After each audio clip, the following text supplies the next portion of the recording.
Stoichiometry shows the relationship between the amount of reactants in products. Moles-to-gram and gram-to-mole conversions are examples of these. With mole-to-mole conversions, use the coefficients in balanced equations to find the mole ratios. An example. So aluminum plus Fe2O3 yields Al2 plus O3 plus iron. If the reaction begins with 12 moles of Fe2O3, how many moles of iron will be made? So first, you have to balance this. And now you have your equation. And so what you have to do is you have to start with what they give you.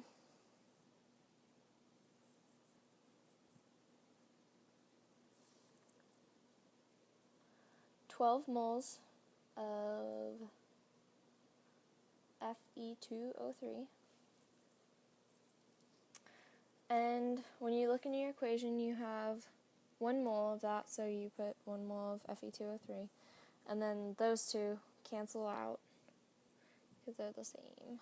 And that's supposed to say Fe2O3. And then you use 2 moles of iron so that you convert it to iron. And then that is equal to 24 over 1. That's supposed to be a 2 over 1. Which is equal to 24.0 if you use significant figures of iron. Just pretend that says 24.0. Okay, if the reaction begins with 47 grams of HCl, how many grams of hydrogen are produced? So that's your equation. And first you have to balance. So now that you've balanced it, you start with what you're given, which is 47 grams of HCl, and use the molar mass of that, which is 36.461 grams of HCl,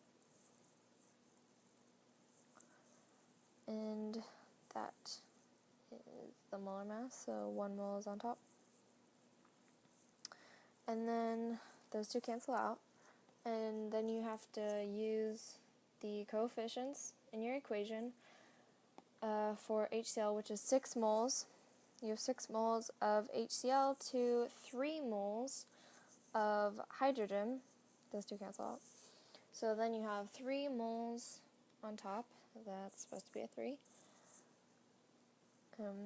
Of HCl. And then the equation, or not equation, the problem asks for it in grams. So now you have to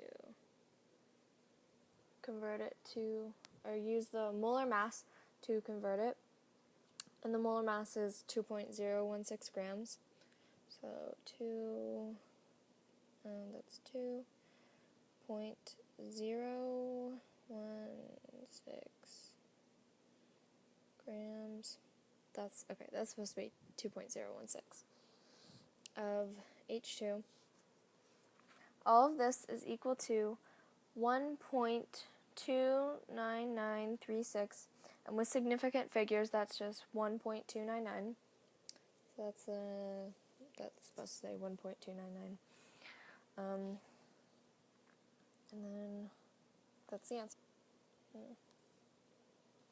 Now with real-world examples, you have 63.69 grams of salt, and you have to use the molar mass for a gram-to-mole conversion, and you get 1.090 moles of salt with significant figures.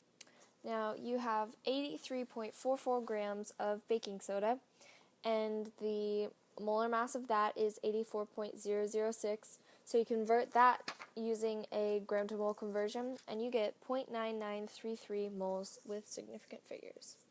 And that's stoichiometry.